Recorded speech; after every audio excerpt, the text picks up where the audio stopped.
Bonsoir. Des soldats prisonniers burkinabés ont été capturés et se trouvent en ce moment à Bamako. Capturés avec leurs armes, vous pourrez le voir tout à l'heure. Du parti président de la République, ministre de la Défense nationale, a reçu en audience cet après-midi une mission conjointe composée des ministres des Affaires étrangères du Niger, du Bénin, du Togo, tous membres du Conseil de l'Entente et d'un émissaire algérien. Les entretiens ont porté sur la situation créée par le Burkina Faso aux frontières avec le Mali. À leur sortie d'audience, le ministre des Affaires étrangères du Bénin a confié à Mamadou Souleymane Touré l'objet de leur entretien, de l'entretien de leur délégation avec le chef de l'État.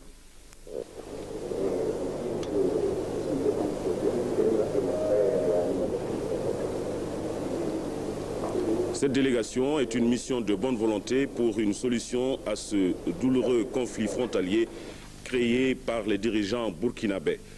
Elle a été dépêchée par les présidents Eyadema, Kountié, Kérékou et Chadli Benjedi.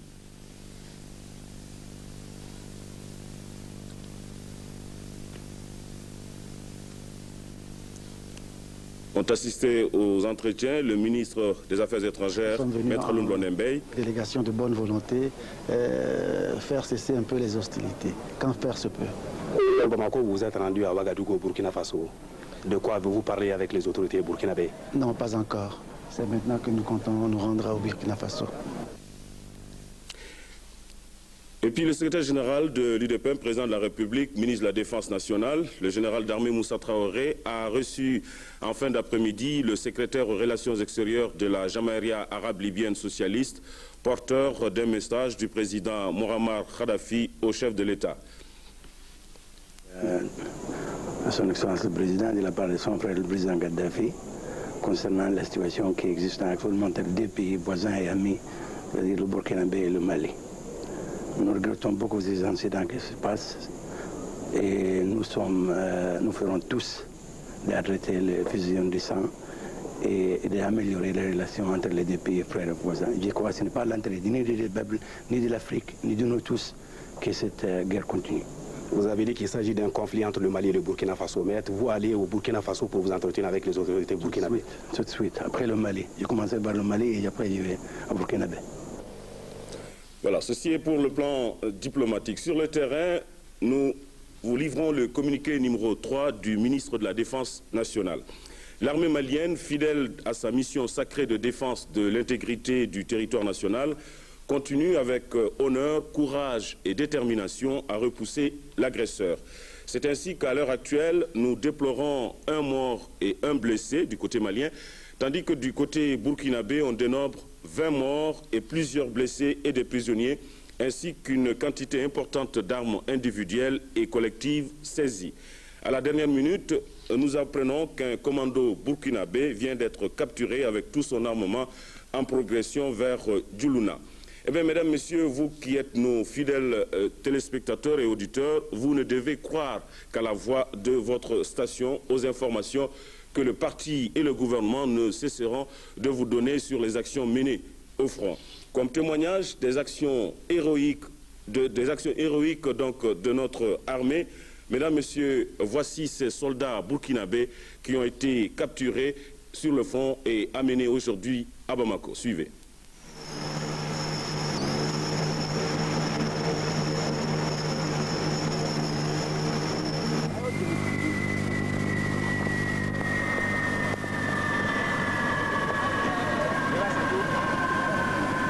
Ces soldats, ils vous le diront tout à l'heure, se sont battus pour une cause qu'ils ignorent, mais qu'ils ne partagent pas du tout.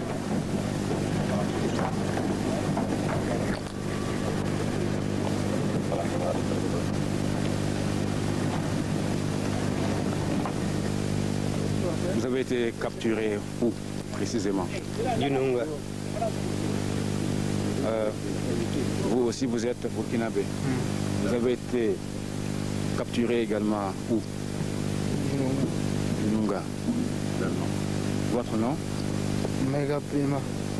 Maïga Prima. Votre grade dans l'armée burkinabé? Deuxième classe. Et vous? Caporal Solé Moussa. Sergent Ibobane Tougouré. Vous avez été capturé où? Djununga. Djununga. Vous êtes burkinabé? Oui. Grade? Première classe. Première classe. Vous avez été capturé où? Djununga. Et qu'est-ce que vous faisiez là-bas précisément? À Djununga, nous étions partis le 15 pour le recensement. Après le recensement, nous avons eu une mission de sensibilisation. Une mission de sensibilisation. Sensibilisation autour de quoi? Pour sensibiliser, avoir une cohésion avec la population, et leur parler surtout de la construction des postes de santé primaire, des écoles, et des forages, tout ça. Et traditionnellement, c'était un travail qui est dévolu à l'armée? Mais comme la mission nous a été confiée, actuellement, bon, l'armée étant populaire, les missions sont devenues... Première classe, Samato Borma, matriculation 1954-256. Premier BIC, Guibo. BIC, c'est quoi? Bataillon d'infanterie commando. Nom, prénom, grade, matricule et unité. Première classe, Ilogo Ativier, matricule 73 320 49 963. Premier BIC, Djibo. Nom, prénom, unité, grade. Ateibo Adondio, numéro matricule 79 191 671. Premier bataillon. Premier bataillon de quoi? Commando. Commando. Djibo. Nom, prénom, grade, unité. Orgo Ousseni, numéro matricule 33 026. 69 280 33 026. Deuxième bataillon. Nom, prénom, unité, grade. Deuxième classe, Giblet Mouramba, numéro matricule 82 110 95 575. GCS Wayouya. Vous pouvez nous parler un peu, nous décrire un peu cet armement-là? Nous avons ici, ces fusils sont des G3 et l'autre c'est un fusil semi-automatique 49-56 qui est posé là, et l'autre vous avez le mortier de 60. L'autre maintenant vous avez le monotube qui est posé en grand et l'autre c'est le Kalachnikov rouge posé. Et cette arme que nous voyons là, qu'est-ce que c'est? Le monotube. Monotube. Oui. Quelle portée? La portée, comme je ne suis pas l'utilisateur, et ce sont des nouvelles armes qui sont venues. Bon, ces armes sont venues d'où? Soviétiques. Soviétiques. Oui. Et on voit des bâtons tout à fait noirs là. Qu'est-ce que c'est? Ce sont les obus du mortier. Les obus du mortier. Oui. Quelle est leur capacité de destruction? Leur capacité de destruction. Le mortier 60 fait peut-être en gros maximum 1 km 200. 1 km 200 oui. De portée. Mais pourquoi vous avez fait ça? Pourquoi vous êtes allé vous installer à Djununga? Je dis que l'installation de Djununga, notre première mission était le recensement. La deuxième mission concernait maintenant la sensibilisation. Vous avez été saisi avec un drapeau du Burkina Faso qui flottait sur Djuluna. Pourquoi ça? Bon, comme je l'ai dit, particulièrement nous ne sommes que des exécutants. Nous avons des supérieurs. Dès qu'on nous donne l'ordre, particulièrement, je pense d'où on revenait là, tout de suite là.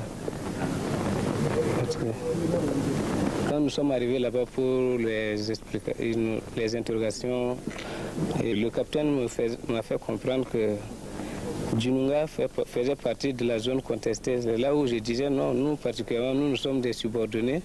Moi, si ce n'était pas aujourd'hui, je ne savais pas que Djununga faisait partie de la zone contestée. Moi, depuis 1974, on parlait de la zone contestée de Gassegalo. Donc, 1974, moi j'étais civil, donc on parlait tout de Gassegalo. Et c'est là-bas que nous tous, on voyait peut-être la zone contestée. Nous, on ne savait pas généralement que Djununga faisait partie de la zone contestée. C'est ainsi que nous avons essayé aussi d'exécuter. Si on savait que Djulunga faisait partie de la zone contestée, on allait les dire non. Parce que notre propre sécurité d'abord. Et ce matin encore, on affirmait à votre radio que le char avait été sauté par certains de vos hommes. Vous croyez que c'est possible ça? Non, cela vraiment, je ne sais pas. Je pense que ce sont des informations, des fausses informations. Sinon, nous particulièrement, je ne sais pas, nous n'avons pas vu de char sauter. Du moins que un minimum de 30 et quelques personnes ne peut pas combattre réellement contre 15 chars, c'est difficile. Le moyen matériel ne nous permettait même pas de faire un combat. C'est pourquoi je disais que depuis que le feu a commencé, nous sommes restés tous là-dedans, personne n'est sorti. Depuis que vous avez été capturé, quels sont les traitements que vous avez subis? Est-ce qu'il y a eu des blessés parmi vous? Comment est-ce qu'on les a traités? Bon, depuis qu'on nous a capturés, bon, à la sortie, bon, quand nous sommes sortis, il y a eu d'abord des coups de feu où le caporal est blessé. Je pense qu'il y a un qui est resté là-bas. Bon. Après ça, bon, lui, il n'est pas gravement blessé, mais c'était à la cuisse. C'est lui le caporal qui a été blessé. Alors, après, on l'a passé aux soins. C'est terminé. Et ce matin aussi, on l'a soigné. Vous avez été bien traité? Si. Est-ce qu'on a maltraité quelqu'un parmi vous? Pour le moment, non. Nous sentons... Pour le moment, nous sentons vraiment... Je ne sais pas quoi dire, mais sinon, pour le moment... Nous sentons comme toujours au Burkina Faso parce que... vu depuis l'arrestation, nous n'avons jamais été maltraités. Bon, à part les questionnaires qu'on nous posait toujours, il n'y a rien eu. Voilà, vous venez de les entendre exprimer leur regret d'avoir agressé le Mali, un pays frère. Le commandant Sambou Soumaré, directeur général de service de police, qui a eu la mission de réceptionner ces prisonniers de guerre, nous donne ici des précisions sur la grande offensive déclenchée par l'armée malienne au front. C'est un honneur et un insigne honneur d'avoir eu l'occasion de réceptionner ces prisonniers de guerre, ce qui va permettre au peuple malien et au peuple burkinabé de savoir la triste réalité pour le peuple burkinabé de ce qui s'est passé vraiment sur le terrain. Après les déclarations du lieutenant Daouda Traoré, membre du Conseil de défense de la Révolution, que j'appelle des élucubrations qui relèvent de l'hystérie mentale, de la folie et de la mythomanie, et beaucoup plus grave que la folie et la mythomanie, la trahison du peuple, parce que ces soldats capturés sur le théâtre de combat vont vous le confirmer. Daouda Traoré a été un mythomane tout au long de ses déclarations. Tout ce qu'il a dit est faux et sera infirmé par ces soldats qui ont été capturés bien sur le terrain des opérations. Directement, ils vont le dire en français et en bambara. Et ces déclarations sont contraires à certaines déclarations du ministre des Affaires étrangères de Burkina Faso, déclarations tenues à Paris, dans lesquelles il déclare que 3 des villages sont burkinabés et qu'un des villages, des 3 villages qu'il déclare donc burkinabés, il s'agit de Selba, Koina et Douna, plutôt Djuluna, alors qu'il accepte que Douna est malien. Et ces déclarations seront contredites par M. Traoré, d'une part, le lieutenant Traoré, d'autre part, et par ces prisonniers qui sont eux-mêmes capturés ici. Ils vont vous le dire. Mais justement, quel traitement attendent ces prisonniers?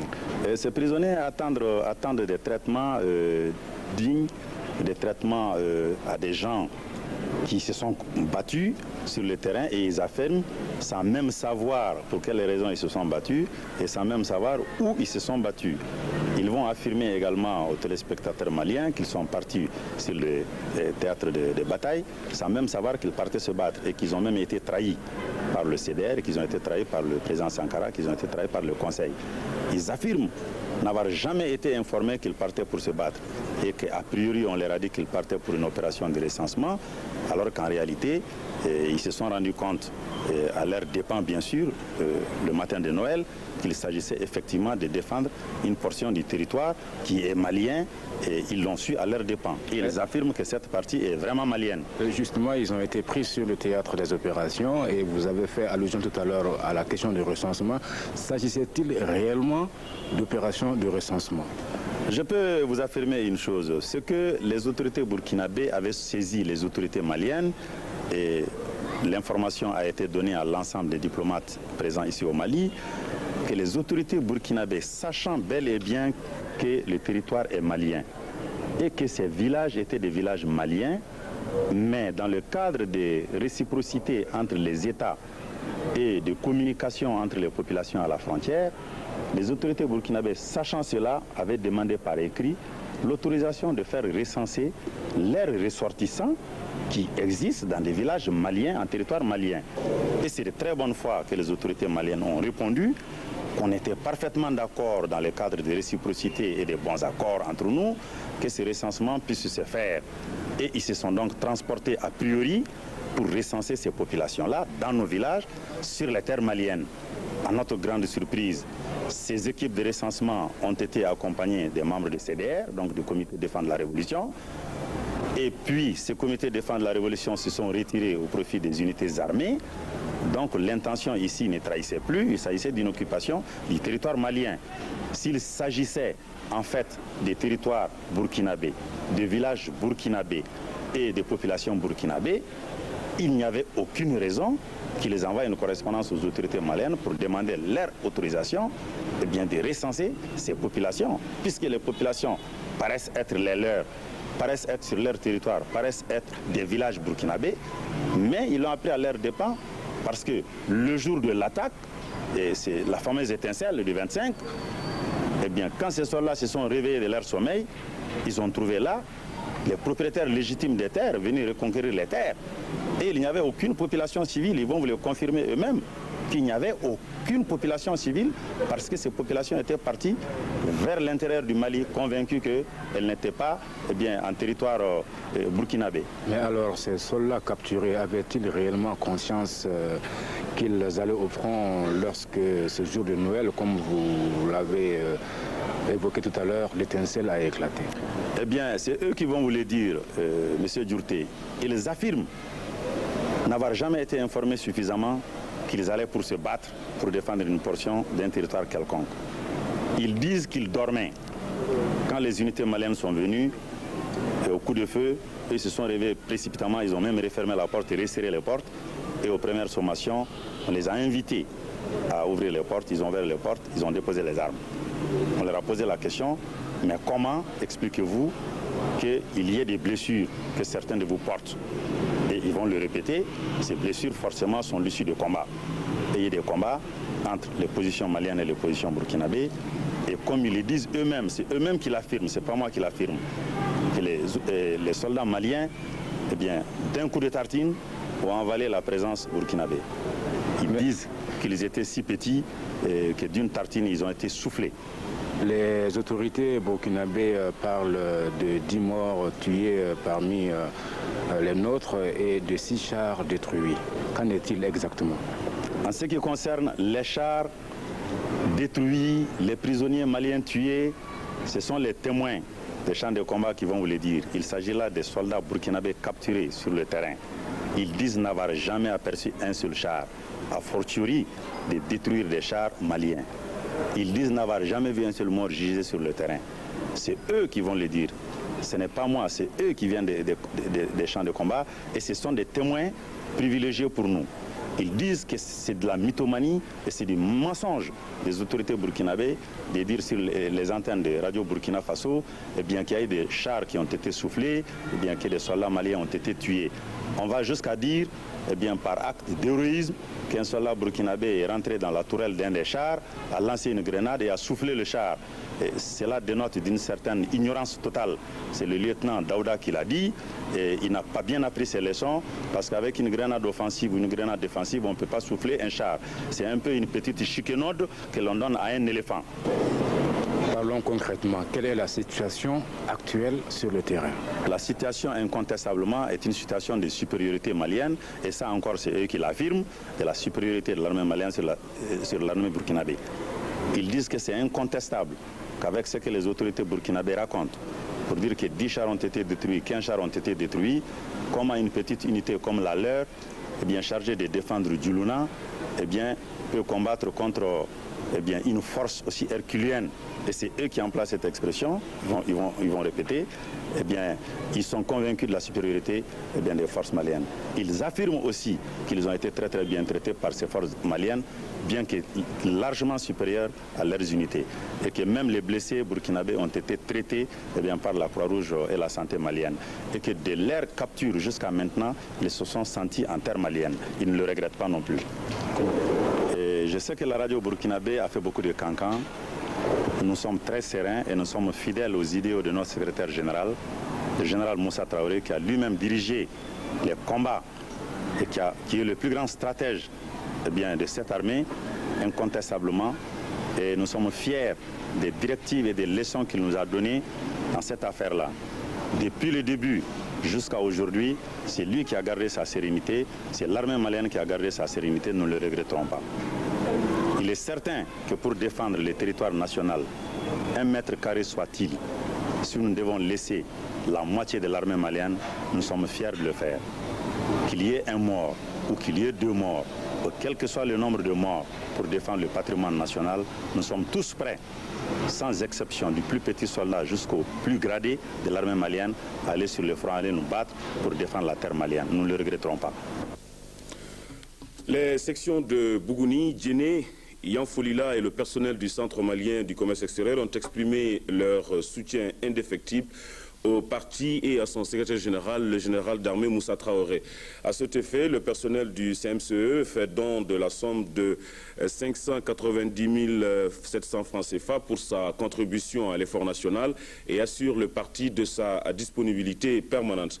La section de Baraouli a fait don d'1 million de francs. Les établissements Ashkar, 25 tonnes de farine et 2000 litres d'essence. Les sections UDPM de 100, 11 tonnes de mil, plus 615 000 francs CFA, plus 70 moutons et chèvres. La section UNFM de la commune 3, 100 000 francs CFA.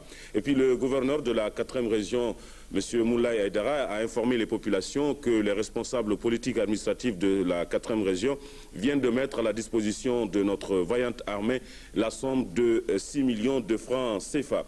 Enfin, l'association pour l'organisation et la rationalisation de l'exode des Maliens, la MOREM, affirme son soutien inconditionnel à l'armée malienne, lance un appel pressant à tous les ressortissants maliens partout où ils se trouvent pour qu'ensemble ce soutien de l'association soit un soutien moral et humain. Face donc à la situation qui prévaut à la frontière, les soutiens continuent de parvenir à la direction du parti, à la direction nationale du parti. C'est ainsi que l'Union nationale des travailleurs du Mali, sous la conduite de son secrétaire général, M. Bakary Karambé, a organisé ce matin une marche de soutien au BEC, au gouvernement et au général d'armée Moussa Traoré. La marche qui a débuté à la Bourse du Travail s'est achevée à la Maison du Peuple où une motion de l'UNTM a été lue par son secrétaire général, M. Bakary Karambé. En sa qualité de secrétaire administratif du BEC, M. Boubacar Diallo a, au nom du chef de l'État, situé cette action de l'UNTM dans le cadre d'un devoir national. Écoutez.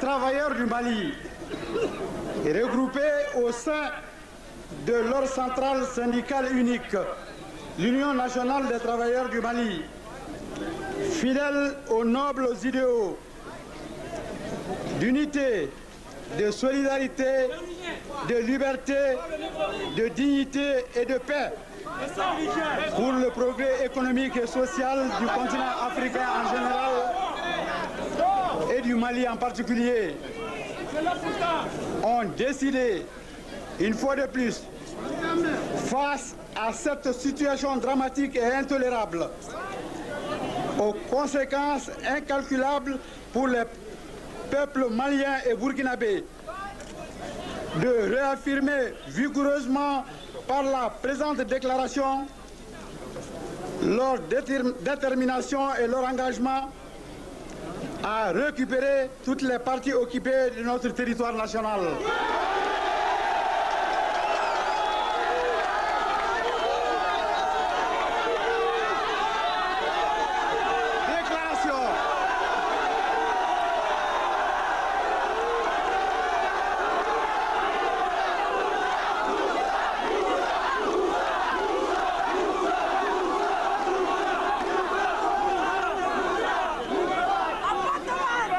Les travailleurs du Mali, considérant l'acte perpétré par les forces armées du Burkina Faso sur les paisibles populations maliennes à la frontière de nos deux pays, considérant que cet acte est de nature à détériorer la politique de bon voisinage soutenue et toujours défendue par les autorités politiques, administratives et syndicales de notre pays.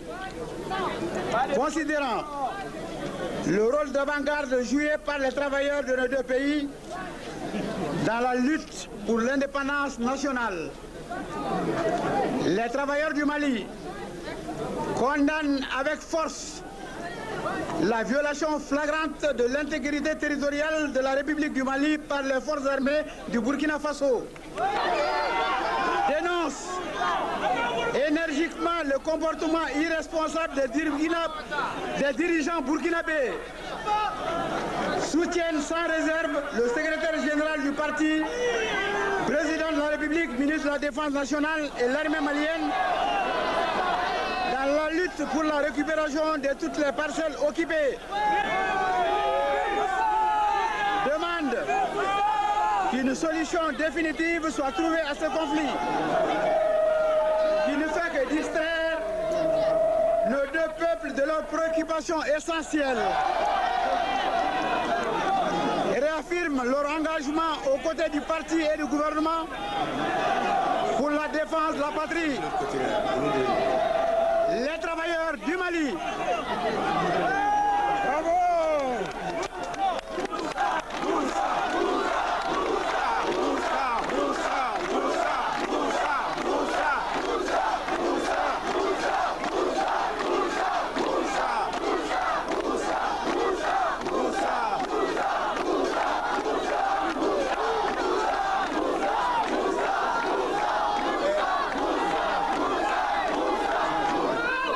Votre présence ici est un devoir national. Vous êtes venus manifester à l'union démocratique du peuple malien, au peuple malien tout entier.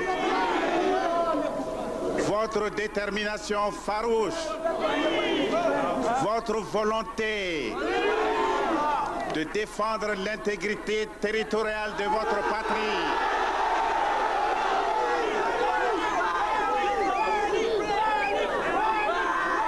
tous unis comme un seul homme, les jeunes, les femmes, les travailleurs, tous debout comme un seul homme, derrière l'union démocratique du peuple malien, pour la défense de la patrie, derrière le général d'armée Moussa Traoré, gardien de la Constitution, ministre de la Défense nationale, qui depuis 17 ans mène avec bonheur les destinées de notre peuple. Le peuple malien, de Tessalit à Kangaba, de Ambidedi à Kadiolo, lui fait confiance depuis 17 ans. Il n'a jamais démérité cette confiance qui lui a été placée. Vous pouvez continuer à lui faire confiance dans cette circonstance aujourd'hui. Ce problème national qui est posé par l'invasion de notre pays, par des hordes irresponsables.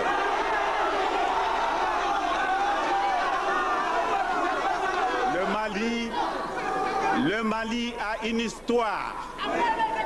Il y a plus de 1000 ans, depuis l'Empire jusqu'à la République, nous parlons de Soundiata, de Kankou Moussa, nous parlons de la Joma.